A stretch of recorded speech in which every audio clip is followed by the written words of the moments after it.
Willpower. Willpower is a strong determination that allows one to do something difficult. It is ability to resist short-term temptations to achieve long-term goal. It is combination of restraint, continuity, self-containment, self-control, self-discipline and will. Jessica Cox was born without hands on the 2nd of February 1983. Determined to fight and live on her own terms, Jessica, at the tender age of 6, started using her legs to compensate for her hands. She learned to use her chin and shoulders as upper limb. Her feet and toes started doing much of what a hand and fingers could do. She was given artificial hands, but she threw them at the age of 14, saying, "I never really connected with them." Jessica was determined to live like any other person, using her legs for hands. She became first person to get driving license without both hands in US. And her unbelievable story doesn't just end here. There's more. She learned to use her chin and shoulders as upper limb. Her feet and toes started doing much of what a hand and fingers could do.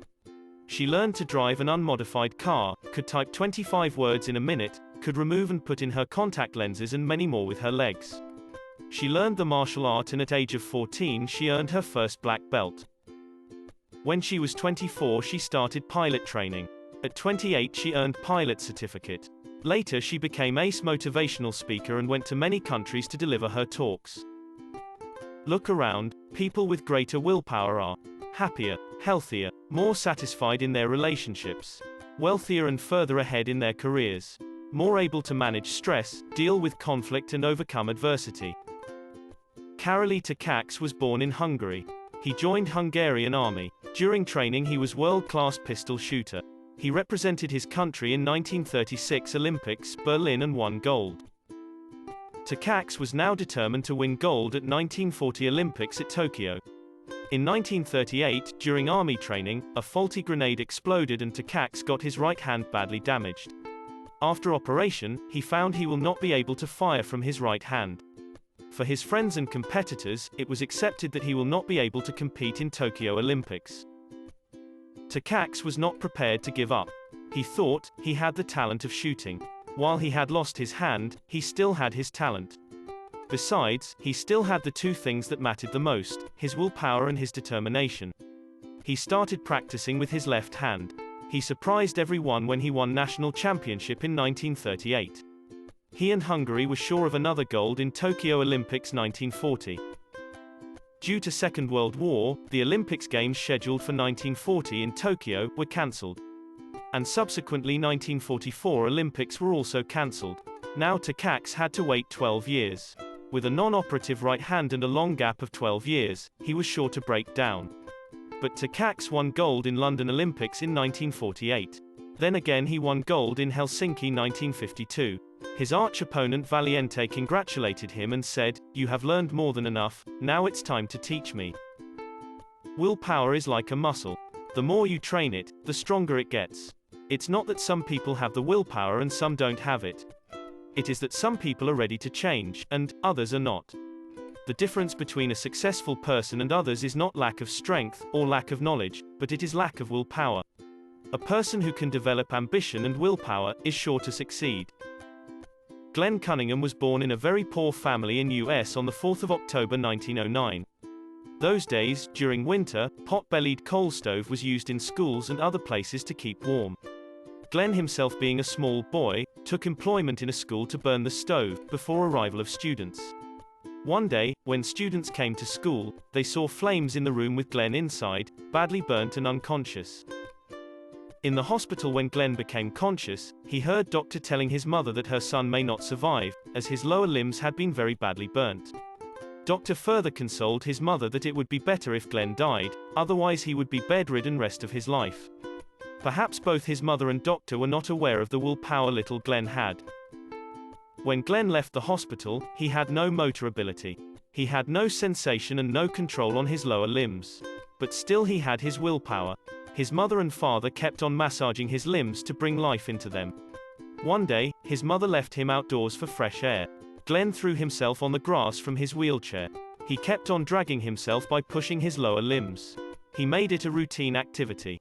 After some time, he tried to stand with help of the fencing wall.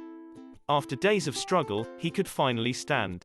With his daily massages, his determination, his willpower, and his persistence, he managed to stand on his own feet and walk.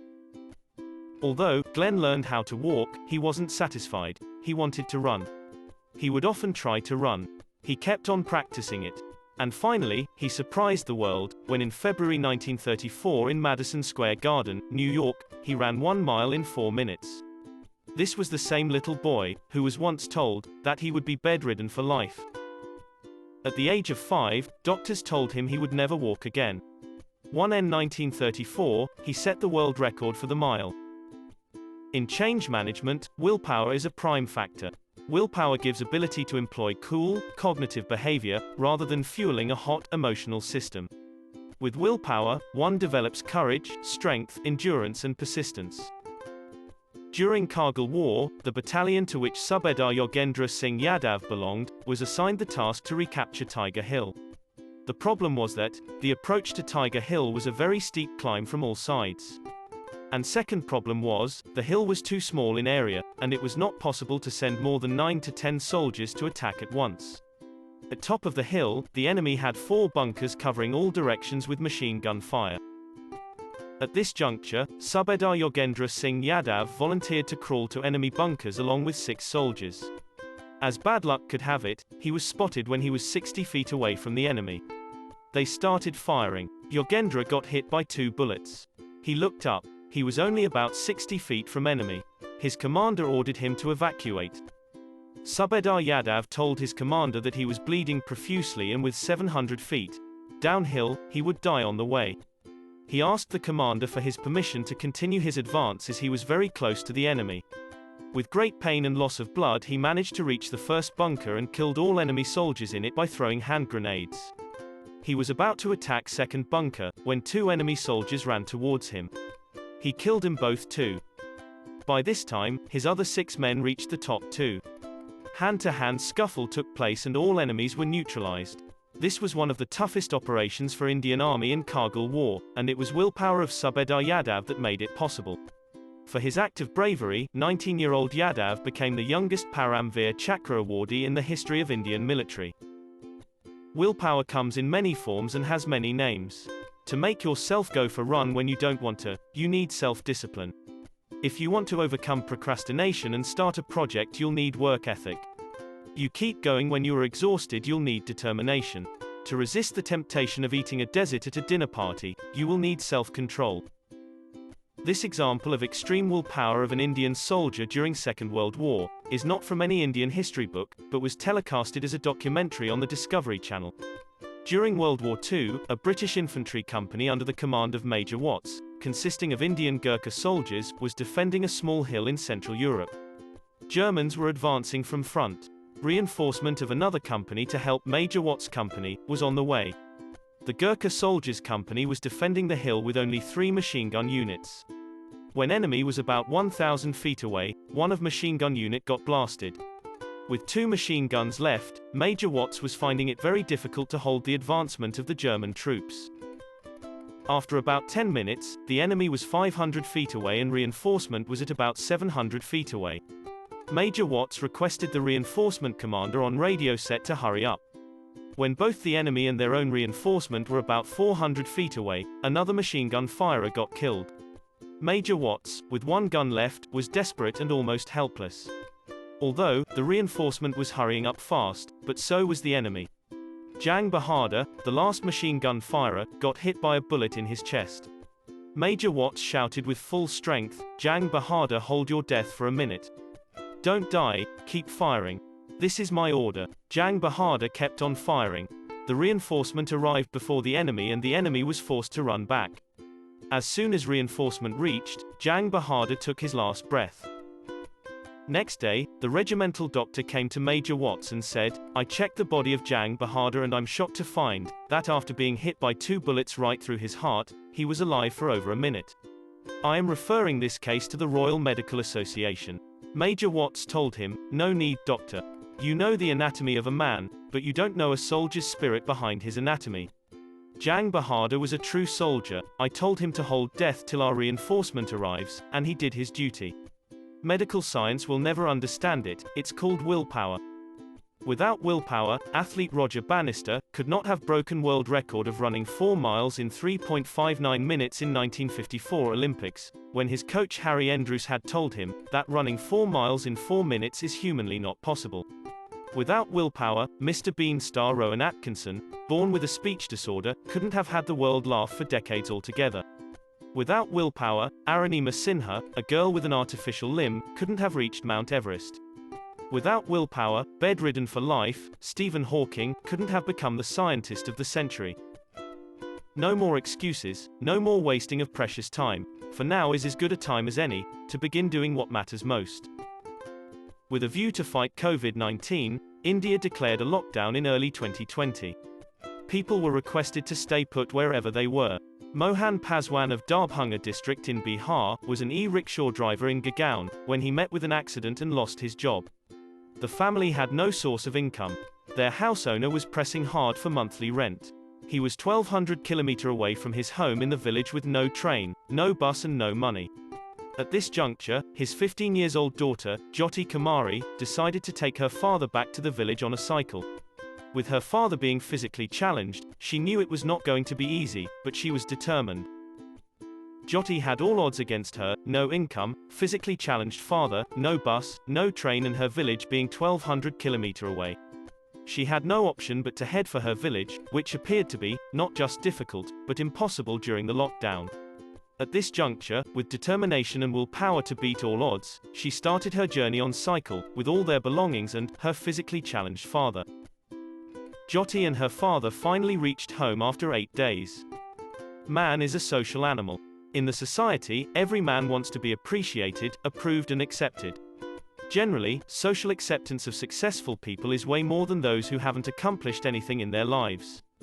And in this competitive world, success doesn't come easy. One needs willpower with strength of mind and body, perseverance, positive attitude along with hard work. The founder of Honda Motor Company, Soichiro Honda, was born in a very poor family. From early childhood, he was more interested helping in his father's bicycle repair shop than going to school. He didn't like school education and dropped out at the age of 15. He took a job in Shokai Garage car repair unit as mechanic.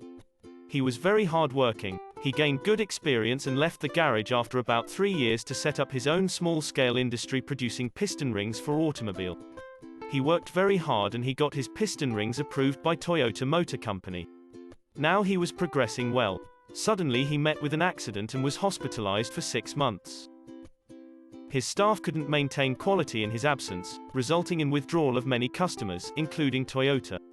He came from hospital and worked hard to bring back his quality and his lost customers. He was getting success, but in 1944, in an air bombing, his complete plant turned to ashes. But these ashes could not lower his willpower to grow. He sold the land and shifted to Tokyo with a new company, Honda Technical. After World War II, the people of Japan had become poor and were using bicycles instead of cars. Seeing the market, Honda developed a small engine to fit in cycles. This sold like hotcakes. Subsequently, Honda started manufacturing motorcycles under new company, Honda Motor Corporation. In 1964, Honda became the largest manufacturer of motorcycles in world. Subsequently, he started making four-wheelers, and then came a time when Honda Motors became the second largest car manufacturer in Japan, after Toyota. His story teaches us: do not wait for the opportunity but create it. If you want something in life, don't wait for a miracle to happen. You already have the miracle, you are alive. Use all your strength and will to work hard, and one day, all those late nights and early mornings will pay off.